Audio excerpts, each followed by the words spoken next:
Welcome to the Miscarriage Rebellion. I'm Sam Payne, CEO and co-founder of the Pink Elephant Support Network.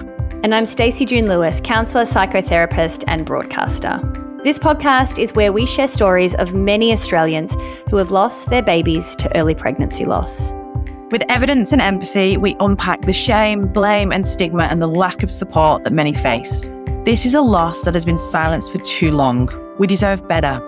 We are here to normalise the conversation. And we're here to make lasting change. On today's episode of the Miscarriage Rebellion, we have Sarah Davidson, as some of you may know from @SeesTheYay on Instagram.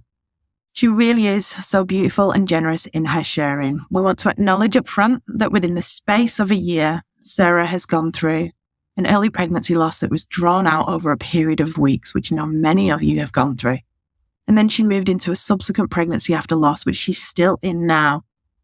This may not be the episode for you if you are someone who is going through recurrent pregnancy loss after loss. But for those of you who've gone through pregnancy loss and are currently in that trying to conceive again or early stages of pregnancy after loss, this really is a beautiful episode to listen to. I think it's important at Pink Elephants that we share that the majority of you that experience a miscarriage will go on to have a healthy full-term pregnancy in that subsequent pregnancy after loss. And it's not to compare journeys. They're all incredibly individual. Some of us will have recurrent pregnancy loss, like myself. We'll be in that unlucky 1% where we go again and again and we lose another baby, and the heartbreak and the grief of that and the resilience to pick yourself up again and to go again needs to be validated, needs to be supported and needs to be empathized with. But similarly, we need to balance that by also sharing again that the majority of people that we support will have one miscarriage, which they are very entitled to grieve the loss of that baby, be met with all of the empathy, validation and support that you truly deserve. But they will go on and they will have a healthy pregnancy straight after, and that pregnancy will lead to a baby in their arms. So I want to acknowledge that this is a journey that we share where we've got a loss and a subsequent pregnancy after loss within the time frame of a year. It's a really beautiful episode. Many themes that will be shared through this episode around how a couple decide to navigate this grief together and how they move forward, how they communicate outwardly what's happening to them. And I think that you'll get a lot from it. So I'll leave you, and without further ado, we'll get started with Sarah Davidson from @SeesTheYay. I'm incredibly grateful to have you here today, Sarah, to share your experience of pregnancy loss and your current experience of pregnancy after loss. I know how hard it can be to share these experiences, but I firmly believe that the more we do, the more we break the silence and we remove the shame and the stigma that we know is still commonly associated with miscarriage or early pregnancy loss. So what I'd love to do is just get started. And if you can give the listeners today an overview of your experience of your loss earlier this year. Absolutely. Thank you so much for having me. And I absolutely agree. I think it took me a little while to be ready to share and to work out the right words and how I actually felt it all. It's such an emotional roller coaster. But now I have started talking a little bit more freely. The response you get shows just how many women out there feel really isolated or feel.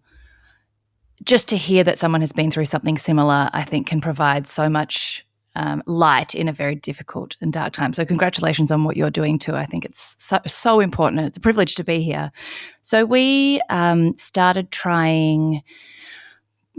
I came off the pill. I've been on the pill for a very long time as a precursor. I was a dancer when I was younger with the Australian Ballet, and you kind of just get slapped on it very early on. And it was only after we got married about 4 years ago that I sort of started to think, well, it's going to take my body a little bit of time. I don't even know what my normal cycle is, if I have one. So I came off it about 2 years ago thinking like, let's just let my cycle restore. And we weren't not trying, but we weren't really actively trying for quite a while. My father-in-law got quite sick and my husband was back and forth from Tassie. So it was probably around the end of last year that we properly started trying to work out when I was ovulating. I had very long cycles that they'd regulated, but to about 50 to 60 days. So we were just stabbing in the dark, so to speak, and very excitedly ended up getting pregnant within 2 months, naturally. No idea when that had happened, but just sort of we had our background is I'm adopted from South Korea, so I have no biological medical history or information on fertility. And my husband's mum, so my mother-in-law, is also adopted. So we have quite an incomplete background. And because of that, we decided to consult a fertility specialist much earlier, I think, than a lot of people probably would, just to get the background baseline testing. So we'd booked in for that around November when we thought we were starting to try. We couldn't get in till January. By the time the appointment came around, I thought, she's going to ask if I've done a test or if I am pregnant. I'm just going to take one. And I was pregnant, which is so wild because I was completely not expecting that to have been so quick and so possible in such a short amount of time without knowing any of the information. So went along to the appointment. It was incredibly exciting. We were very, very early at the time. We sort of had a preliminary scan and it was about 4 weeks, so couldn't really see anything. Then 2 weeks later, we had our dating scan. That was around 6 weeks. And we couldn't see a heartbeat, but the specialist was sort of like, that's very normal. It's very early, but it's not the gestational sac isn't growing as large as we would like for this stage, but, it's very early days. Come back in a week. So at 7 weeks, we came back, and by then they'd sort of expected a lot more growth than they saw. Again, we didn't have a heartbeat, and they had sort of changed the chances of a viable pregnancy to around, I think they'd changed it to 70-30 that it wouldn't go ahead, but not certain enough to call it a day. And by 8 weeks, so we then ended up just having ultrasounds every 7 days, and it was so harrowing, so difficult. Time has never gone more slowly.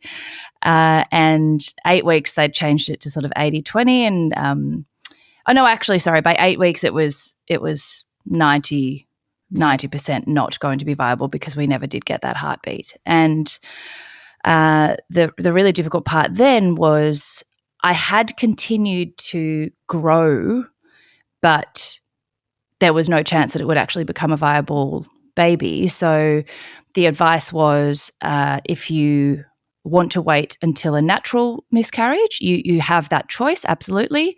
But there are just some people's bodies who kind of hold on for a little bit longer, and it could be, another month. And by then I'd had a lot of nausea symptoms. I started to have, quite disruptive indications physically of pregnancy, and was not coping very well with that because often the symptoms are much more justified by I'm growing a baby, but because by then we knew that it wasn't going to be viable, it was very difficult to sort of have this open-ended, you could be sick without an actual viable pregnancy for maybe a month, and then it could just hit you at any time. So the advice we were given then is to have a D&C operation.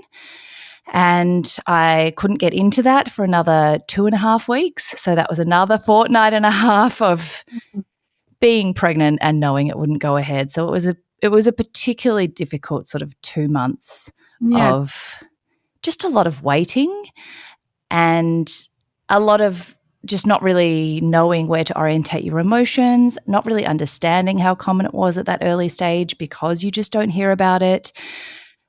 I think as soon as you open up to other people, they return their stories. But at the time, it just felt very foreign, very scary. And I can imagine as well, because before you'd had this experience, you'd probably heard of the word miscarriage.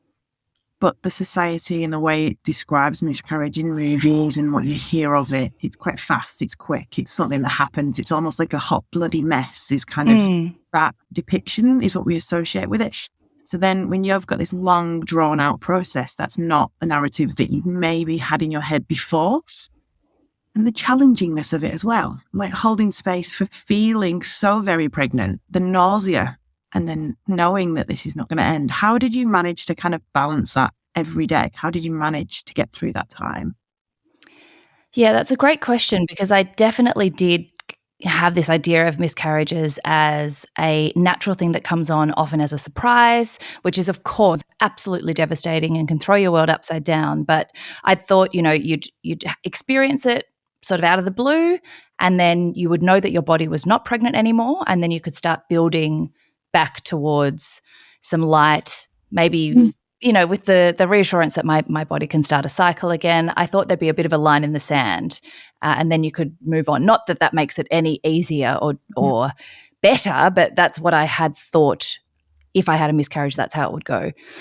I almost think in the earlier days, because we did have so many scans and the percentages were kind of laid on us gently, like it started at 50-50, then it went 70-30, then 80-20, and it was agonizing, but at the same time, we never sort of had one really positive scan that was like, yes, this is a viable pregnancy, and then suddenly it was all taken away. It was a gradual information sharing process. So that it was very, very difficult, but that helped us process it in those stages.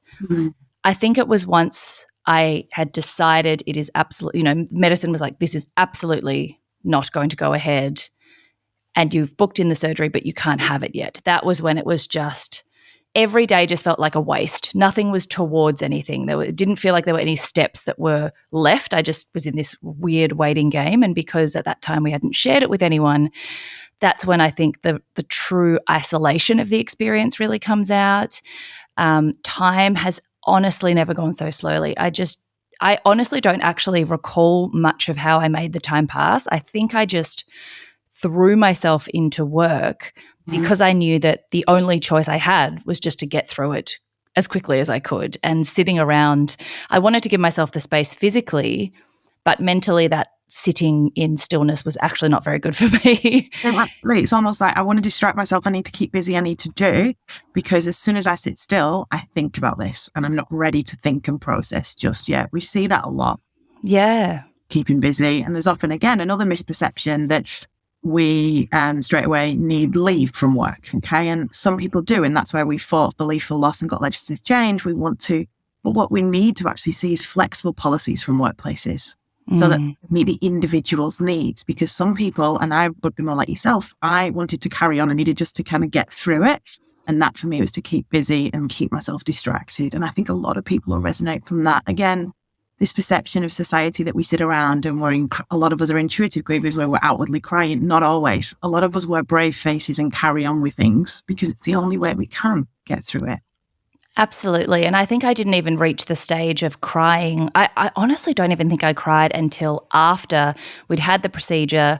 I had the closure of, okay, it's actually happened. My body has a chance now to recover from this and we can build towards, whatever. I didn't let myself have that moment of release because there was no release yet. I was still pregnant. I was still stuck in this chapter that wasn't going ahead. And for someone who's quite a control freak, and even when I'm relinquishing control, it's often surrendering to fate.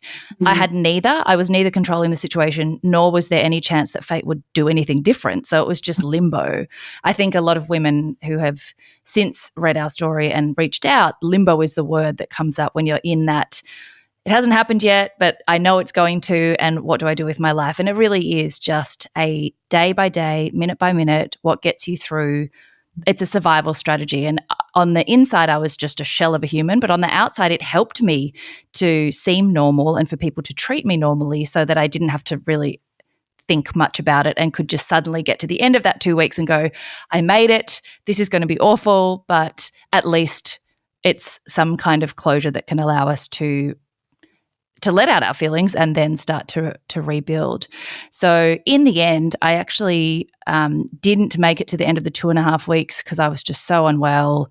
And I think I ended up going to emergency and just saying, I've got a procedure booked in. I think it was in a week's time.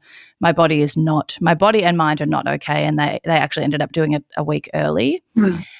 And it was a day procedure. I didn't even stay overnight. It takes 15 minutes. It was the actual surgery part. I felt very clinical about it. I think as a protection mechanism, you just sort of like, let's just heal physically. And then I had a couple of days of concentrating on my physical being. And then I knew the mental part would sort of hit me, and it was International Women's Week. So I went back to work like 2 days later with a nappy on.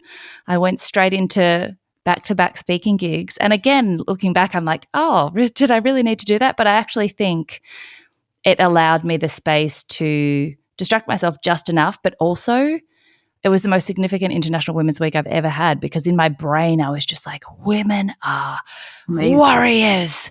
The shit we go through behind closed doors, nobody knows. Yeah, 100%. I remember reading your Instagram post. I don't know, it was post when you started talking, and it was about, you had the really beautiful dress, which to me was kind of fitting, but you're like, I had a nappy on here. Oh, yeah. Surgery. Like, I couldn't wear pants. I had a suit, and I was like, this is not going on, and it's white, so that's not happening. The invisibleness of it, right? The part that, and I think there's that balance in that duality and the complexity of keeping it private when I need it to be private, because it's the thing I'm going through, and I almost need my mind and my heart to catch up to where I'm at before I can wrap the language around it, share it with others to then find those connections.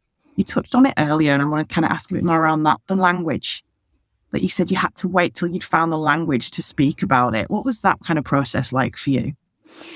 Yeah, that's a really interesting one, because I think I'm usually quite a real-time sharer. Like, the nature of social media allows me to share what I'm doing in real time, and I find that most of the time that means that my storytelling is more authentic than if I sat on it for a little while and let myself curate what I wanted to say. And that's just my personal approach to it, that I actually prefer to share things in real time, because firstly, when I look back, I think, oh, that's how I really felt in that moment. But also then I don't look back and think, oh, I really edited what I thought, or I'd forgotten the details.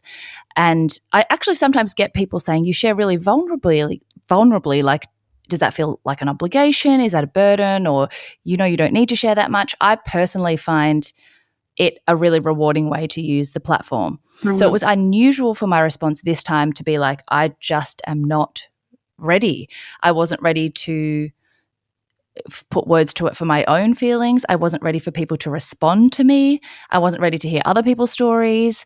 It's funny, it's such a chapter-based process where it's almost like this, well, it is like the stages of grief, where there's a chapter where you don't want to hear about it and you don't want to talk about it. Then there's a chapter where you want to read everything about it. Then there's a chapter where you want to talk to every woman ever who has been through it. And you've just got to let yourself evolve through those stages as they come. And I usually don't allow myself that much time to process something, because I feel obliged to say what's happening. But I needed to firstly, like, do some research on what had happened, why, whether it was, you go through the whole, is it my fault, or is it our biology, or is it literally just that the statistics, there is no, we got the sort of product of the DNC investigated. There was no reason, no medical scientific reason. We both have great fertility test results. So just sometimes the math doesn't math.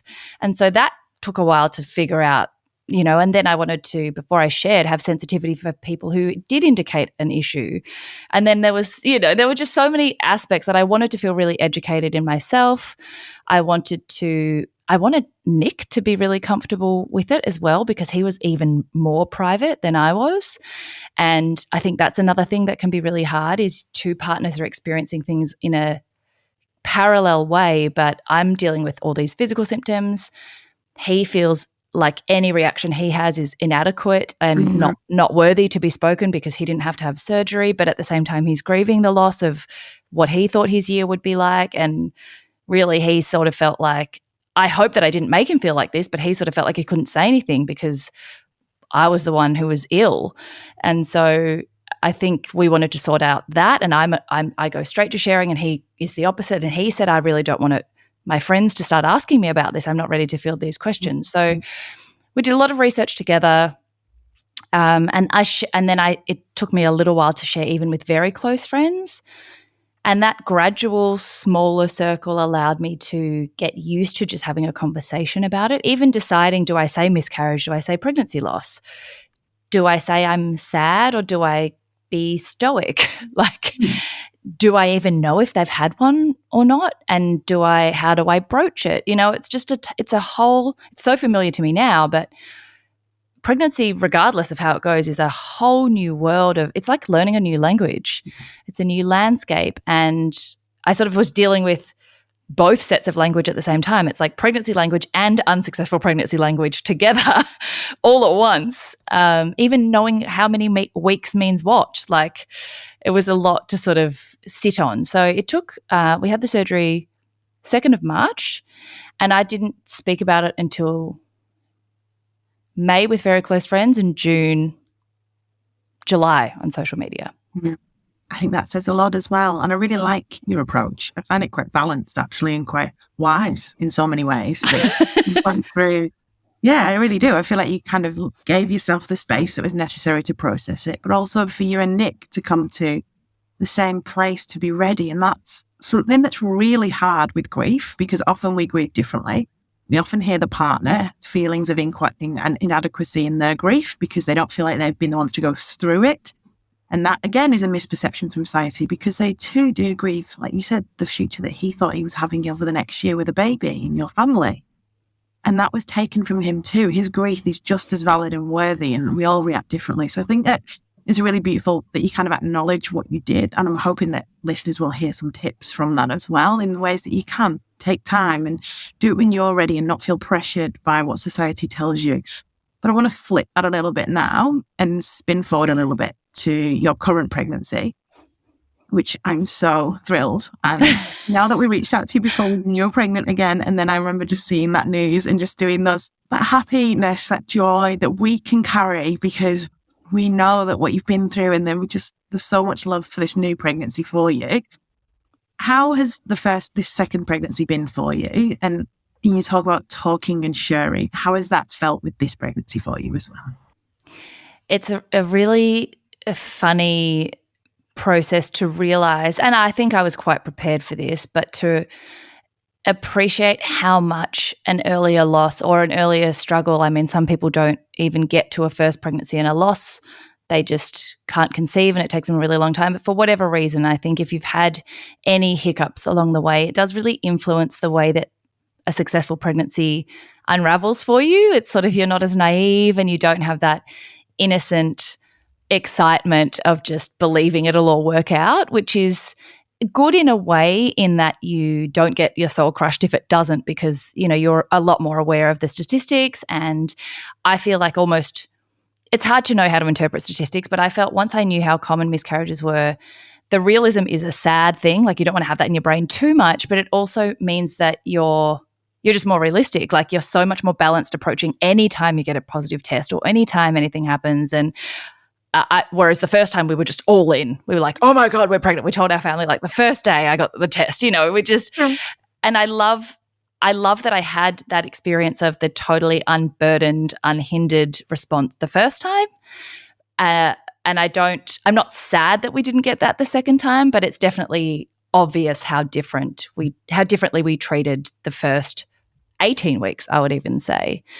I think some people really lament that it then makes them quite cynical the whole way along in the second one. But the way I view it is sort of like, I should have been cynical that time. Like, I should have been cynical the first time, and not in a bad way, but just that there are statistics I wasn't aware of. And if anything did happen, it would have made me a lot more able to cope with that, having not decided to go and buy everything at week 5, like I kind of might have last time. So what was beautiful about it is we, again, very, very lucky in the scheme of things that my cycle came back within 6 weeks, which was a lot quicker than I had expected. It randomly regulated back from 50 to 60 days to 28 to 30 days. And I think that's quite common after any kind of procedure or miscarriage, that your body resets in a really interesting way.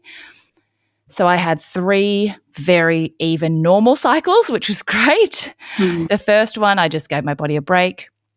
The second one, we tried ovulation induction, which was because I had never figured out when I was ovulating.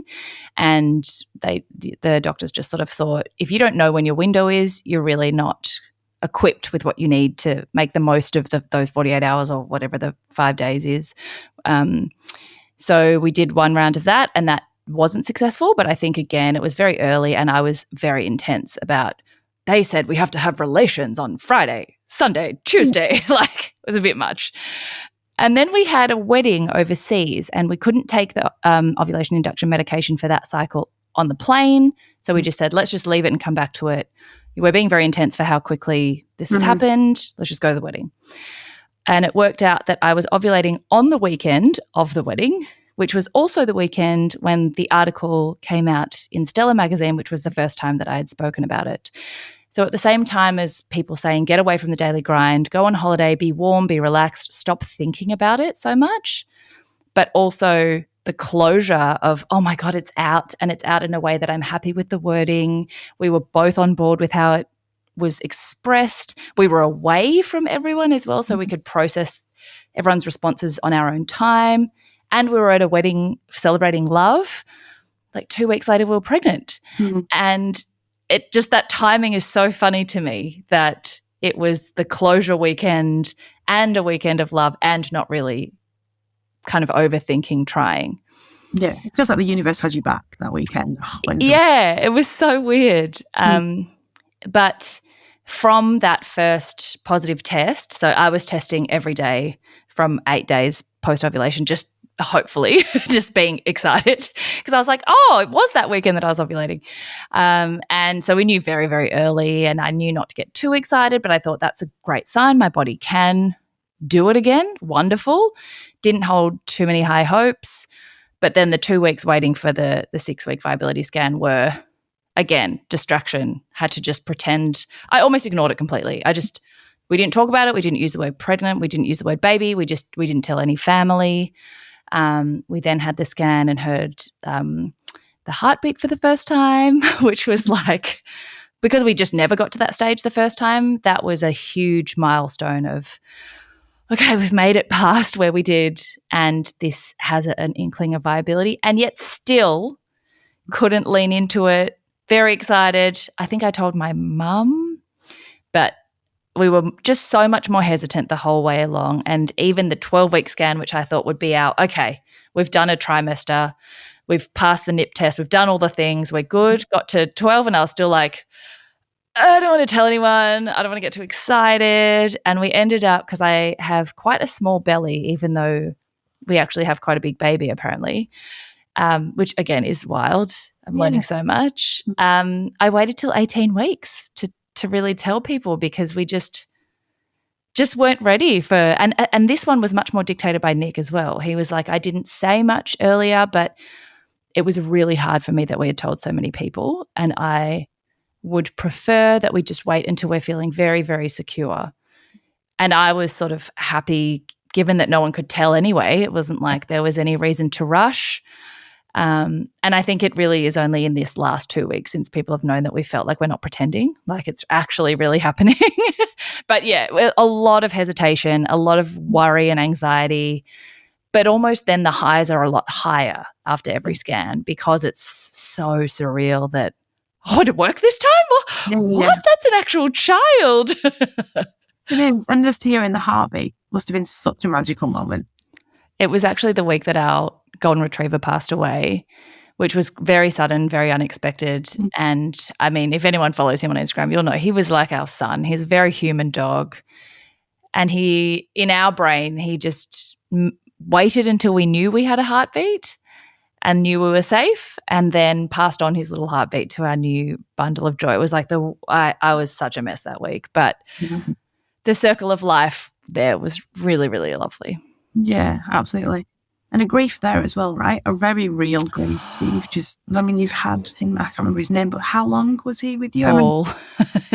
12 years. Yeah, huge amount of time. And yeah, whilst you're going through this as well. I love that. It's kind of like that feeling of transfer over. Yeah.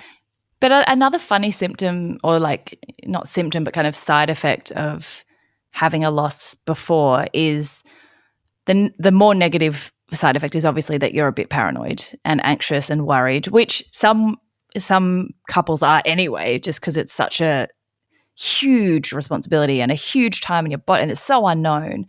But I think one of the really positive things that came out of it is how much perspective we have this time, of you don't take a second of it for granted. So every symptom, the nausea came back like a truck hitting me. Yeah. It just didn't bother me as much, because I sort of thought, this is for something. And anytime any discomfort happens, it's in this context of, but I'm growing a baby, so like who cares? Or,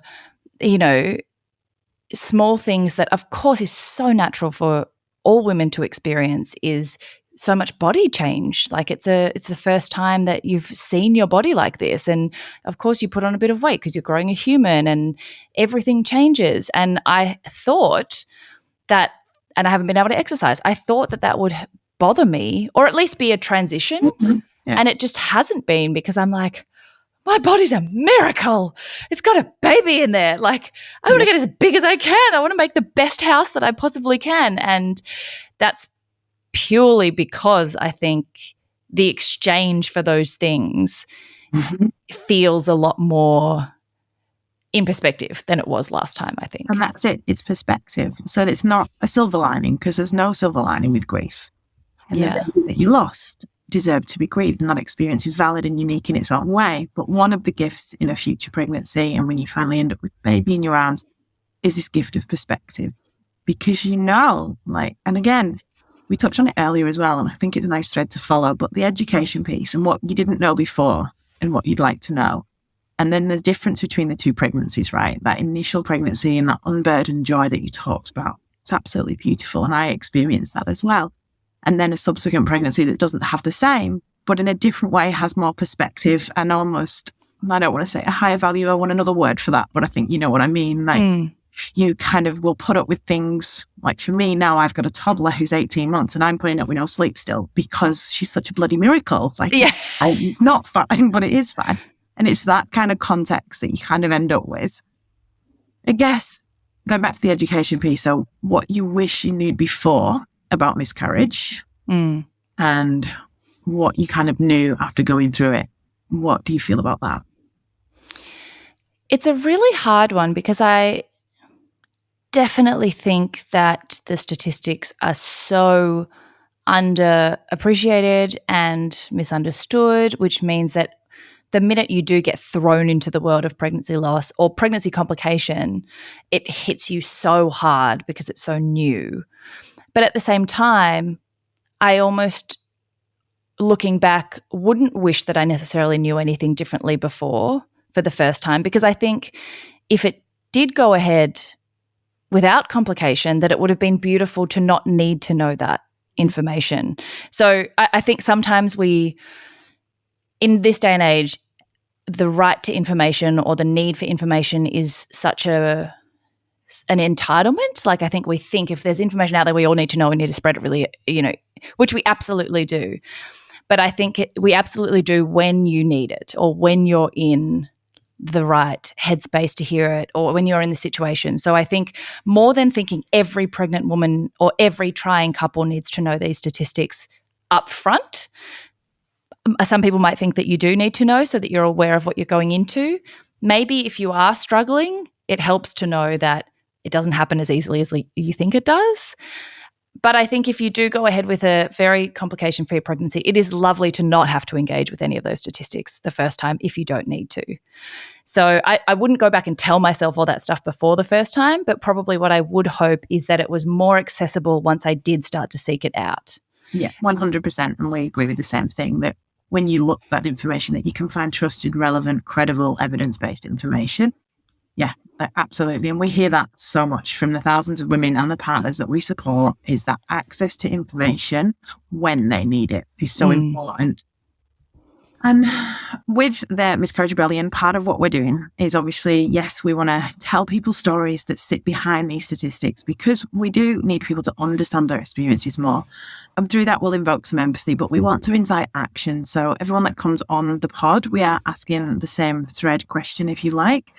And that is, if you could change one thing about the experience of pregnancy loss or miscarriage for others in the future, what would that be? Oh, that's a great one. I think it would just be that the minute you have dipped your toe into this world, that the pathway to learn more about it was a bit more clear, a little bit more accessible, a little bit less whispering here and there to sort of suss it out before you know where to look, the solo Googling, the solo crying. It's, I'm sure, immeasurably better than it has been in generations past. And there are certain circles where it is so unstigmatized, it's been the easiest thing to talk about ever. And I also don't necessarily think that a lot of people's response to us has been, well, I think it's silly that people wait till 12 weeks because you want the support and, everyone should just say it earlier. And I didn't actually feel like I was pressured to not say it till 12 weeks. That was a very personal thing. So I don't mind that. It's nice to have a little secret. Nick and I loved no one else knowing both times. It was kind of nice to just deal with something through closed doors. I think it's just that when you do decide, so one of the biggest things is, I think with, the statistics on cancers, for example, the reason why it's really useful to know those statistics in advance is because often your behavior can change to avoid it. So skin cancer, it's like, wear sunscreen. These statistics are inciting a behavior change that's positive for your future. So I need to know about those before I get skin cancer so I can avoid it. I think with miscarriage, ours and so many others, there is no behavior you could have done differently. I couldn't have conceived on a different hour. I couldn't have eaten differently. I was fit. I was healthy. Nick was fit. He was healthy. And we'd done all the pre-pregnancy trying tests. Like, there was nothing we could have done differently. So I don't think that knowing more beforehand would have helped. If anything, it would have scared us off too much. So I would change that after you do need to enter this world of information, that it was made less scary, less hidden. Yes. And I think more normalized. Yeah, and for us at Pink Elephants, we often talk about health professionals have a huge critical role to play there, and that is just a simple referral pathway to support. Because when a doctor or a nurse or a health professional says to you, here's where you go to for support when you've left the hospital or the practice, it also validates this as an experience that's worthy of support. And then that means you don't go to Google at 3 a.m. when you're feeling all these feelings and I'm unsure what I'm feeling and I'm not quite sure. And to your point, people have spoken to me about whispers. Like I had someone say to me, I've had one too, literally in a whisper. And I was like, hang on, where is it? And then I was like, am I meant to speak about this in whispers? And we internalize all of those little things, right? Those cues. So I do agree with you that when it happens, if we can be given a clear referral pathway for support and information around early pregnancy loss, that again is credible and evidence-based, that can be a huge difference in how you manage to go forward on your journey. So yeah, absolutely. Love that point. I've loved chatting with you today, Sarah, and I am super excited about what's coming for you and baby's arrival. It's not long now. We will wait with eager breath, waiting to the announcement of baby. Is there anything else that you would like to share with our listeners before we kind of wrap up today? Oh gosh, I think anyone listening who is earlier on in their journey, I guess, and particularly if it is not as smooth as you might have hoped, just to remind you that, it's mostly not smooth. It is an incredibly miraculous thing that 2 humans can make another human by themselves. That is wild. Yeah. And it makes sense that it doesn't always happen straight away or easily. And I think it's really, really hard for people who are used to more effort equals more results to get used to more effort and more time doesn't necessarily equal more results. Like it's just this convoluted, wild scientific thing that really will test your patience more than anything ever. But everyone gets there in a different way. Modern medicine is incredible. There are so many different ways. Just because your pathway isn't as smooth as you like doesn't mean you won't get there. So it's so easy for me to say, trust that it'll work out. It has worked out very quickly in both situations for us. But still, I think there are so many success stories around that have taken much, much longer, much more intervention and been much more complicated. And it does happen. So I'm just sprinkling baby dust on everybody. 100%. And I think it's really important that we kind of share that message as well. Yes, there's lots of really incredibly complicated journeys and we've shared a lot of them on this podcast, but we don't want to imbalance it because the majority of people will have one pregnancy loss and then go on and have a healthy full-term pregnancy. That is the majority of people. So I think it's really important that message is shared with an element of hope, that if you're here and you've had one miscarriage, it doesn't mean you're going to go on and have more and more and more miscarriages. Actually, recurrent pregnancy loss is really rare. Yeah. The majority of people will maybe have one loss and then move on and have a healthy full-term pregnancy. So that's why it's really important to share your story as well. How many of these all like, oh, well, you've had one, now it's all different, it's all fine because you're pregnant again. But I think the beautiful part that comes from your story is the acknowledgement of the grief of that loss, the way that you process that, and then how you've used that and you have this perspective with the different pregnancy now and a different baby and a different outcome. And I just think that's so beautiful to share. Thank you. I think also it was hard for me to share before I was pregnant. I didn't want to be that person who waited until I had the happy ending before I spoke about it because it wouldn't be as relatable. So I found that really therapeutic for myself. But I can't believe I forgot to add this earlier, I'm adopted. So I have no preconceived preference to having a child one way or the other. Obviously, pregnancy is a beautiful experience and we wanted to try as a first point of call, but I truly believe family is not just purely a blood and genetics thing. I mean, if anyone's met my mum, you would think, we think we're genetically related all the time. It happens all the time. I forget like 99% of the time, even though I'm completely Asian and she's completely Caucasian. It happens all the time. And, even small things like people are so hung up on breastfeeding. I was formula fed, obviously, because I arrived when I was 5 months old. Like there are different ways to form a family as well that are not even related to pregnancy. So, we obviously haven't even explored adoption for ourselves as yet, but it wouldn't have been a hard jump to do that either. And that has led to the most beautiful family for us. So there are, again, many, many ways to find your family. Yeah, and I think it's important that we normalise and celebrate all of them as well. 100%. Thank you so, so much for coming on today. I'm so grateful. I think the listeners will get a lot of value from all of your wisdom.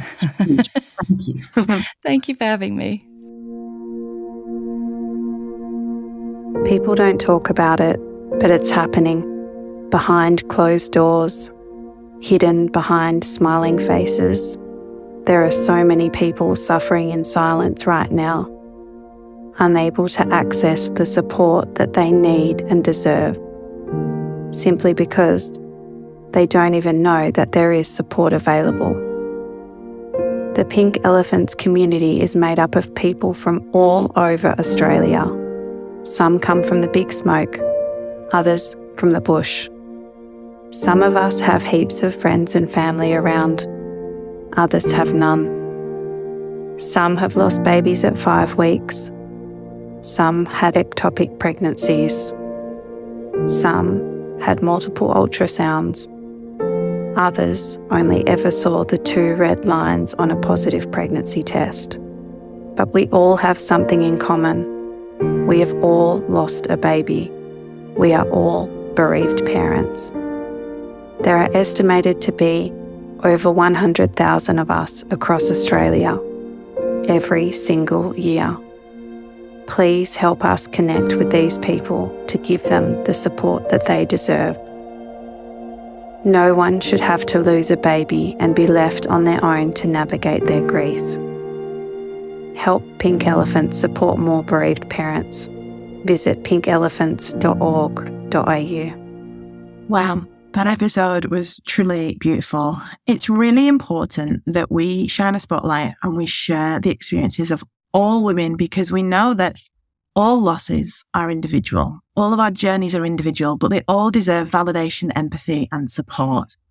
And I absolutely love that Sarah is now in a subsequent pregnancy after her loss and looking to welcome that baby in early next year, which is so, so exciting. But I know it may be hard for some of you to hear who are still on your experiences of early pregnancy loss and maybe in the initial grief stages. But what we want to hopefully hear that you hear is that you hear that element of hope, that you know that the majority of people who experience a miscarriage do go on and have a healthy full-term pregnancy. In that next pregnancy, the majority of people do not have recurrent pregnancy loss, which is loss after loss. Most people may have one miscarriage and then they will move on and have a healthy full-term pregnancy. So I think that it's really important that we share many experiences of pregnancy loss and not just the ones of women who have gone through loss after loss. And whilst that shines so much strength, courage and resilience to still pick themselves up and go again and again after incredibly heartbreaking journeys, I also really want to validate the experience of women who've had one loss. And I love that with this, that Sarah really held that and she shared that so beautifully in the whole. She validated the experience of grief, the way her and Nikki went through that process to decide how to share and when to share and recognizing each other's needs. That's really important. And then also how it impacted this current pregnancy and the perspective that she's been gifted from it. And again, acknowledging there's no silver lining with our journeys, but we can acknowledge the difference in subsequent pregnancies. And yes, there is anxiety, but also in other ways, there's this beautiful perspective that you have of just how precious this pregnancy is. Loved that episode. Super grateful to Sarah coming on and shining a spotlight on what it's like to have an early pregnancy loss and then to move into a subsequent pregnancy after loss. Thank you so, so much. And we'll put all links to Sarah and at Seize the Yay in the show notes. Today's episode may have brought up some feelings for you that you need some support around. That's totally okay. Head to pinkelephants.org.au to find access to our circle of support, your safe space where you can be met with empathy and understanding throughout all of your experiences of early pregnancy loss. We're here for you. You are not alone. If you enjoyed listening to the Miscarriage Rebellion, please help us by leaving a 5-star review wherever you listen to podcasts. The Miscarriage Rebellion is a Pink Elephants podcast produced by our friends at 3P Studio.